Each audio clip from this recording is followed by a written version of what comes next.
He was the kind of man most people walked past without a second glance. Standing at the entrance in his creased uniform, rain dripping off his cap, he looked more like a statue than a person. But when the gun went off, when the echo rang out through the glass and steel lobby, he didn't flinch. He moved. He moved straight into the line of fire. No one saw it coming. Not the thieves. Not the employees running for cover. Not the CEO himself, who had never once stopped to learn the guard's name. But the tattoo, faded, hidden under the blood, changed everything. This isn't a story about heroism. It's a story about what we miss when we refuse to look closer, about the strangers we ignore until they save our lives. In the next few minutes, you'll follow a security guard who is overlooked by everyone, especially the CEO he protected. You'll witness the moment that shattered glass and silence alike. You'll uncover a past that connects two men in a way neither expected.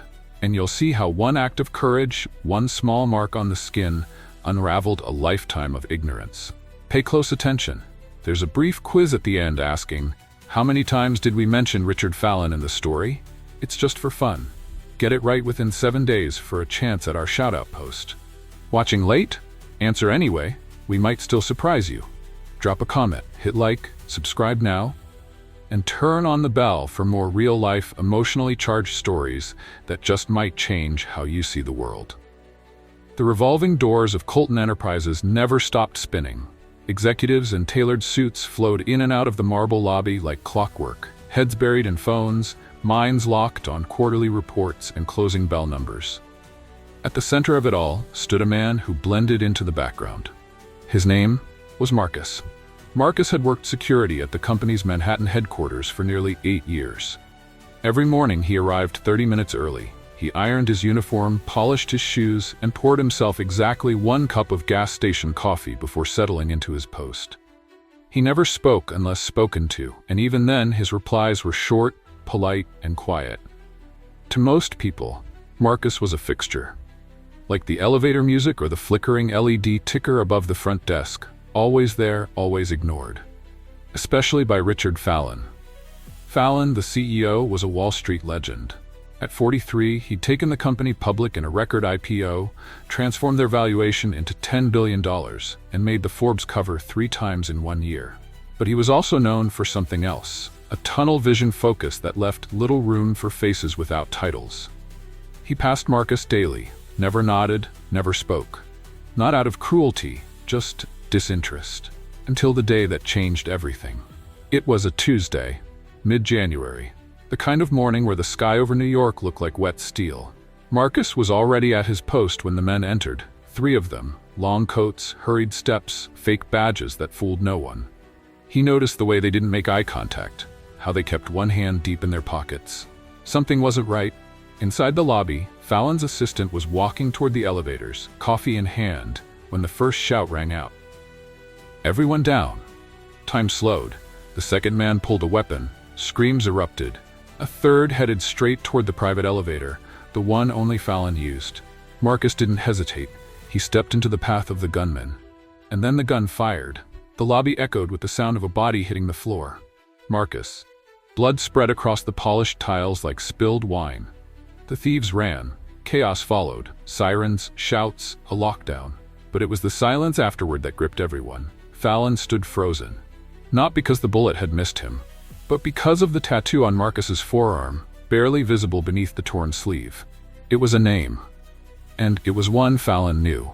He dropped to his knees beside the man he'd ignored for 8 years. Marcus? The name left his lips like a question. Fallon's voice cracked. He hadn't said that name out loud in 20 years. Marcus lay on the marble floor, his breath shallow, lips pale, a pool of red haloed beneath him, seeping into the fabric of his uniform. But what gripped Fallon wasn't the blood. It was the tattoo. One name etched in black ink across Marcus's inner forearm, Lucas. Fallon's throat tightened. That name belonged to his little brother, the same brother who died in a house fire when Fallon was just 17, a brother who used to sleep in a Spider-Man sleeping bag, who wore a lopsided smile and whispered his secrets to Marcus, their teenage neighbor who lived 3 doors down in Queens. The same Marcus who disappeared after the fire, after the funeral. Fallon's knees hit the floor harder than he realized. He reached out with shaking fingers, pulling up Marcus's blood-soaked sleeve to reveal the full tattoo. For Lucas, always. His mind reeled, his chest pounded, the world blurred. Paramedics pushed through the lobby doors. "He's got a pulse," one of them shouted. "We need to move, now." Fallon didn't move. He barely blinked as they hoisted Marcus onto the stretcher. He just kept staring at the tattoo, the past clawing back at him through the smoke of memory. The man he'd ignored every day for nearly a decade wasn't just a guard. He was the only person who ever stayed with his brother until the very end. The fire had happened in 2004. Fallon had just been accepted into Yale. He was out late with friends, celebrating. When he came home, the sky was orange. Sirens wailed down their block. Their house, what was left of it, was wrapped in flame. He remembered screaming his brother's name, remembered the heat that burned his face. But what he remembered most was the image, burned into his brain, of a teenage boy, no older than himself, running out of the house, coughing and blackened with soot, carrying Lucas in his arms. The boy collapsed on the lawn. Medics tried CPR for 20 minutes. It wasn't enough. Fallon never saw that boy again. He never asked his name, never knew it was Marcus, until now. Marcus woke up 3 days later, bandages wrapped around his shoulder and ribs. Machines beeped quietly beside him. The room was warm and quiet, too quiet actually, until a chair scraped the floor. He turned his head. Richard Fallon was sitting at his bedside, his face thinner than usual, eyes red-rimmed. Not from grief, Marcus could tell, but from guilt. "I didn't know," Fallon whispered. Marcus didn't reply. "I didn't know it was you," Fallon repeated. "Back then, at the fire. I didn't know it was you who carried Lucas out. I didn't know all these years." Marcus took a slow breath, grimacing. "I wasn't looking for credit," he finally said. His voice was rough, ragged. "I just wanted to be near him. Even after." Fallon blinked. "What do you mean?" Marcus turned slightly, wincing. "Your company, the name. Colton. That was your brother's middle name, wasn't it?" Fallon froze. He had never told anyone that. "I saw the article when you launched the company," Marcus continued. "Saw the name and knew I had to work there, be part of something he might have been proud of." Fallon looked down at his hands. He had no words, just shame. When Marcus returned to work a month later, something was different. The same lobby, same polished floor, same security desk. But now, every morning, people greeted him by name. They stopped. They smiled. They asked how he was healing. And Fallon, he didn't just stop. He waited. They would sit for 15 minutes every morning, coffee in hand, 2 chairs beside the desk, just talking.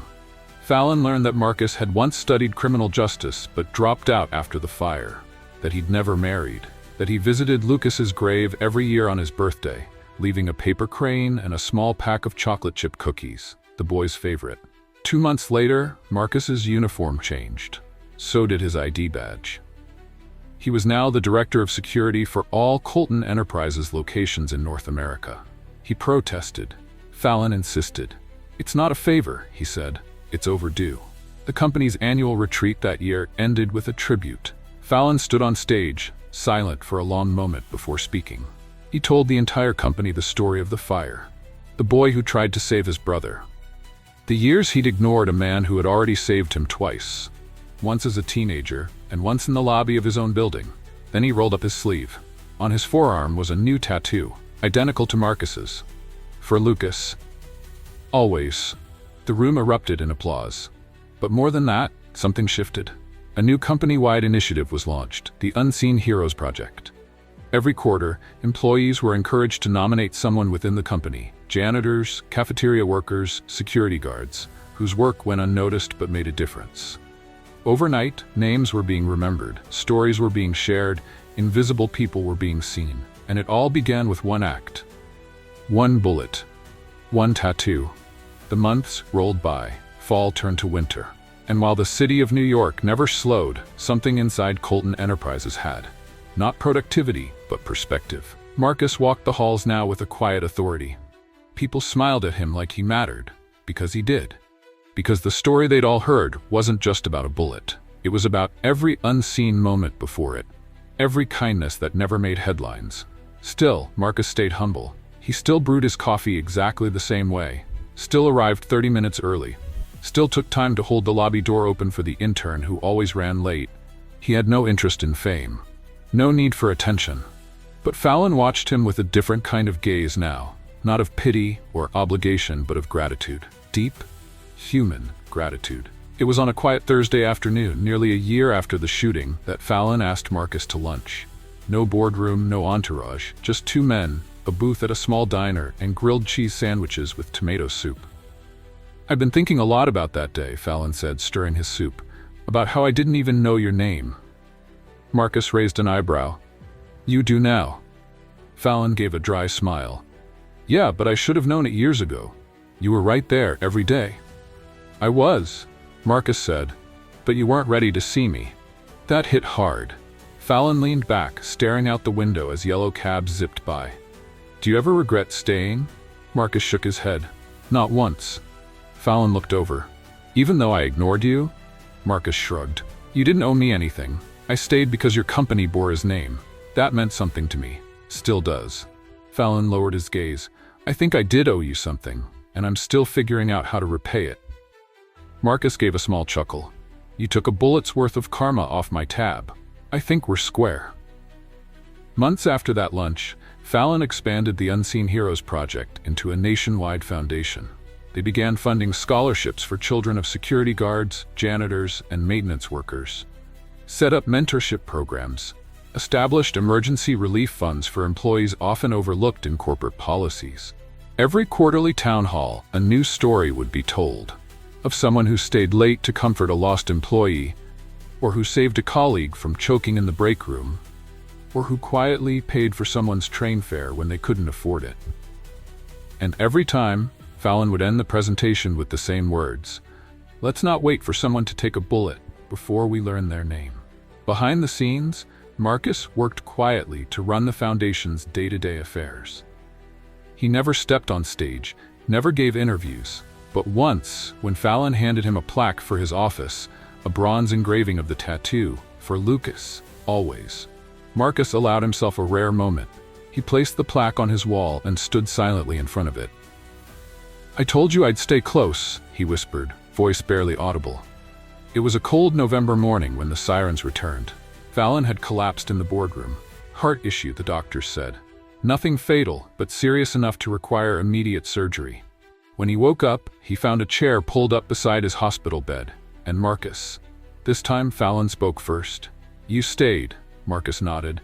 "It's your turn to rest." The irony didn't escape either of them. Fallon reached out, resting a hand over Marcus's.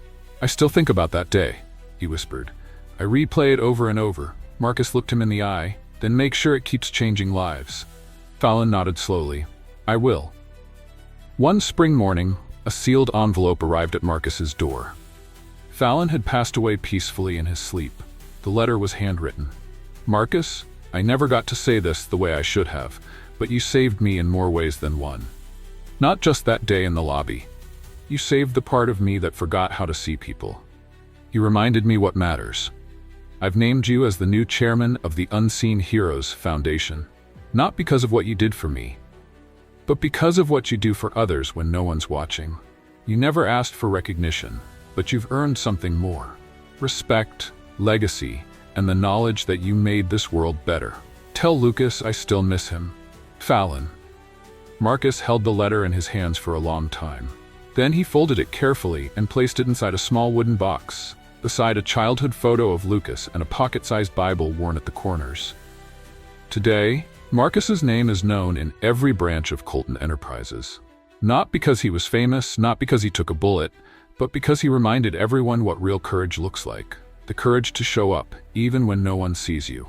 The courage to care, even when it's not required.